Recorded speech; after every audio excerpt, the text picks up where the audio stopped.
जय श्री राम दोस्तों, आपका आपके channel the haunted nights official में हार्दिक स्वागत है। यदि आपको डरावनी कहानियाँ और सच्ची भूतिया घटनाएं देखने का शौक़ है तो कृपया इस चैनल को सब्सक्राइब करें। और यदि दुनिया भर में recorded real haunted CCTV footages देखनी है तो इसी चैनल के शॉर्ट सेक्शन में जाएं। चलिए आज की कहानी शुरू करते हैं। मैं रवि, एक शौकीन इतिहासकार, पुराने खंडरों और रहस्यमयी जगहों का दीवाना था।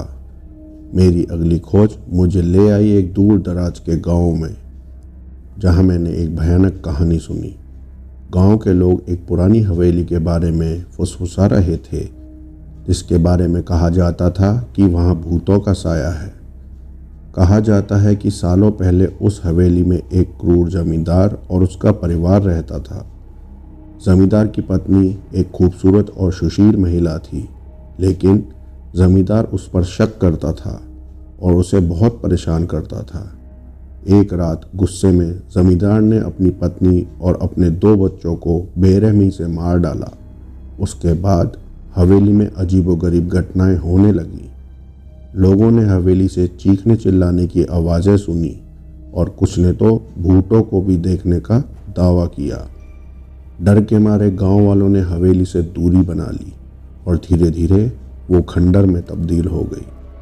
मैं रोमांचित था। यह मेरे लिए एक सुनहरा मौका था इस कहानी की सच्चाई जानने का। मैंने गांव के सरपंच से बात की और उनसे हवेली में जाने की इजाज़त मांगी। पहले तो वो हिचकिचाए, लेकिन मेरी जिद करने पर आखिरकार मान गए। उन्होंने मुझे एक पुराने ग्रामीण के साथ भेजा, जिसका नाम भीमा था। भीमा भी हवेली के बारे में जानता था और डरा हुआ था, लेकिन सरपंच का आदेश था, इसलिए वो मेरे साथ चलने को तैयार हो गया। अगले दिन हम हवेली के लिए रवाना हुए। रास्ता सुनसान और डरावना था। जंगलों से घिरा हुआ वो रास्ता मानो किसी दूसरी ही दुनिया में ले जा रहा था। हवेली दूर से ही दिखने लगी, एक विशाल जर्जर इमारत जिसके चारों ओर घना कोहरा छाया हुआ था। हवेली को देखकर ही मेरे रोंगटे खड़े हो गए। हम धीरे धीरे हवेली के करीब पहुंचे। भीमा बार बार पीछे मुड़कर देख रहा था, मानो कोई उसका पीछा कर रहा हो। हवेली का दरवाज़ा खुला हुआ था, मानो कोई हमें अंदर बुला रहा हो। मैंने टॉर्च निकाली और अंदर कदम रखा। अंदर का नज़ारा और भी भयानक था। जालों से भरी दीवारें, टूटे हुए फर्नीचर और हर जगह धूल की मोटी परत जमी हुई थी। हवा में एक अजीब सी घुटन थी और एक सड़ी हुई गंध आ रही थी। हम आगे बढ़ते गए।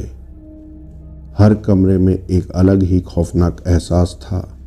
एक कमरे में मैंने एक पुरानी तस्वीर देखी। तस्वीर में एक खूबसूरत महिला अपने 2 बच्चों के साथ खड़ी थी। ये जमींदार की पत्नी थी। तस्वीर देखकर मुझे बहुत दुख हुआ। मैंने उस कमरे में एक अजीब सी ठंडक महसूस की, जैसे कोई मुझे देख रहा हो। हम हवेली के सबसे ऊपरी मंजिल पर पहुंचे। वहां एक बड़ा सा कमरा था, जो शायद जमींदार का कमरा था।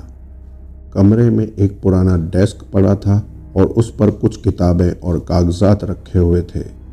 मैंने एक कागज़ उठाया और पढ़ने लगा।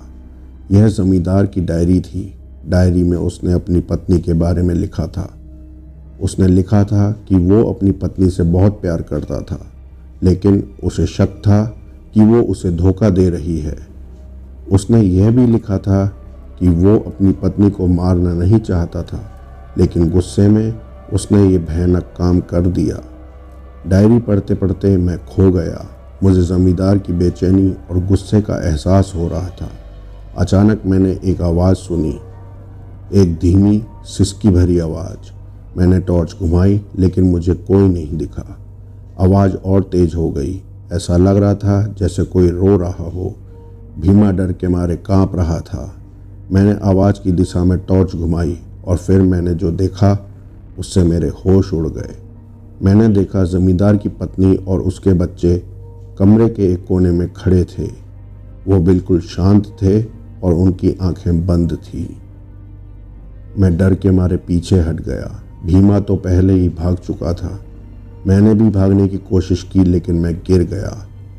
जमींदार की पत्नी का भूत और बच्चे मेरे पास आ रहे थे। मैं चिल्ला रहा था लेकिन मेरी आवाज़ किसी को सुनाई नहीं दे रही थी। अगली सुबह गांव के लोग मुझे हवेली के बाहर बेहोश पड़ा हुआ पाए। भीमा ने उन्हें बताया कि मैंने भूतों को देखा था। गांव वालों ने फिर कभी हवेली में जाने की हिम्मत नहीं करी और मैं उस रात को कभी नहीं भूल पाया। आज भी जब मैं उस हवेली के बारे में सोचता हूँ तो मेरे रोंगटे खड़े हो जाते हैं। वो हवेली आज भी भूतों का साया लिए खड़ी है और हमेशा खड़ी रहेगी।